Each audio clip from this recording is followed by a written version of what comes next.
Praise the Lord. வாழ்வை வளமாக்கும் தேவ வார்த்தை சங்கீதம் 40:17. கர்த்தரே உன்மேல் அவர் நினைவாயிருக்கிறார்.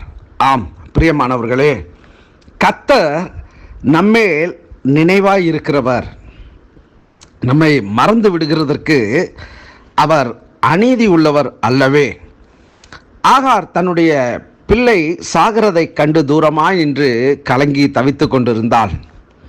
என்ன செய்ய வேண்டும், என்ன செய்கிறது என்று தெரியாமல் அவள் புலம்பிக் கொண்டிருந்தார். கர்த்தர் அவளுடைய வேண்டுதலை கேட்கிறவராயிருந்தார். அந்த சிறு பிள்ளை இஸ்மவேல் அவன் அழுது கொண்டிருந்த பொழுது கர்த்தர் ஆகாரின் அழுகுரலை கேட்டு அவள் மேல் நினைவுள்ளவராய், அவளுக்கு ஒரு இரக்கம் செய்கிற தெய்வமாய் அந்த இடத்துல அவர் காணப்படுகிறார். ஆகாரே, நீ அழாதே, பிள்ளையை எடுத்துக்கொண்டு செல் என்று கர்த்தர் அங்கே உரைக்கிறதை பார்க்கிறோம். பிரியமான தேவனுடைய பிள்ளையே, உங்கள் வாழ்க்கையிலே சில போராட்டமான சூழ்நிலைகள், சில வியாதியின் கூறுகள், சில மறக்க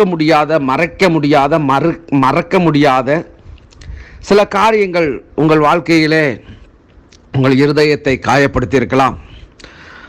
உங்களுடைய அங்கலாய்ப்புகளை எவரிடத்தில் சொல்லி ஆறுதல் பெற்றுக்கொள்ள முடியும் என்று நீங்கள் தவித்து கொண்டிருக்கலாம்.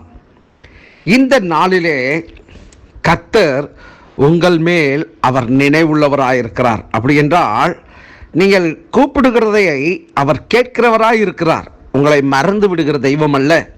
அவர் மறந்து விடுகிறதற்கு மனுஷன் அல்ல, மனம் மாறுகிறதற்கும் புத்திரனும் அல்ல என்று வேதம் பதிவிட்டிருக்கிறது. பிரியமான தேவனுடைய பிள்ளையே, இந்த நாளிலே கர்த்தர் உன்னை அவர் நினைத்திருக்கிறார். உன்னுடைய சூழ்நிலைகளிலே அவர் உனக்கு உதவி செய்யும்படி ஆவலாயிருக்கிறார். அவரை நோக்கி நீ கூப்பிடுகிற பொழுது உன்னுடைய வேண்டுதல் மாத்திரமல்ல, உன்னுடைய விண்ணப்பங்கள் மாத்திரமல்ல, உன்னுடைய எதிர்பார்ப்புகள் மாத்திரமல்ல, நீ அறியாததும் உனக்கு எட்டாததுமான பெரிய காரியங்கள் என்று வேதம் பதிவிட்டிருக்கிறது. அதை தேவன் உன்னுடைய வாழ்க்கையிலே அவர் செய்தருளுகிறவராயிருக்கிறார்.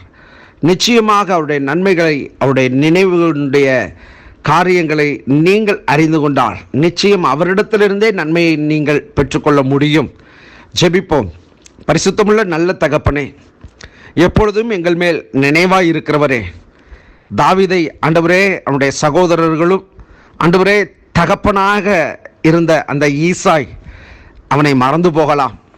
ஆண்டவரே, உம்மால் அபிஷேகம் பண்ணப்பட்ட, உம்மால் தெரிந்து கொள்ளப்பட்ட பிள்ளைகள் மேல் எப்பொழுதும் நீர் நினைவுள்ளவராய் இருக்கிறீர் என்பதை ஆண்டவரே இந்த வாக்கியங்களின் மூலியம் நாங்கள் அறிந்து கொள்ளும்படி உதவி செய்தீர். நன்றி. இந்த நாளிலே உம்முடைய நன்மைகள், உம்முடைய கிருபைகள் ஆண்டவரே எங்கள் வாழ்விலே தொடரட்டும் ராஜா. இந்த நாளிலே உம்முடைய விசேஷ பாதுகாப்பு எங்களுக்கு வேண்டும்.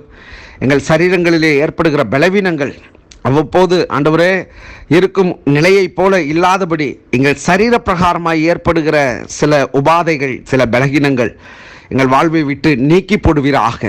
உம்முடைய சுகமாக்கும் வல்லமை இப்பொழுது உம்முடைய பிள்ளைகளுக்கு சுகத்தை தந்தருளும்படியாய் நான் செபிக்கிறேன்.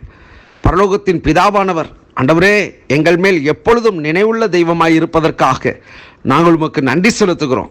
கர்த்தர் நீர் எங்களை வழி நடத்துவீராக. கிருபையின் கரத்தில் எங்களை ஒப்புக் கொடுக்கிறோம். இயேசுவின் நாமத்தில் ஜெபிக்கிறோம், ஜீவனுள்ள நல்ல பிதாவே. ஆமேன். God bless you.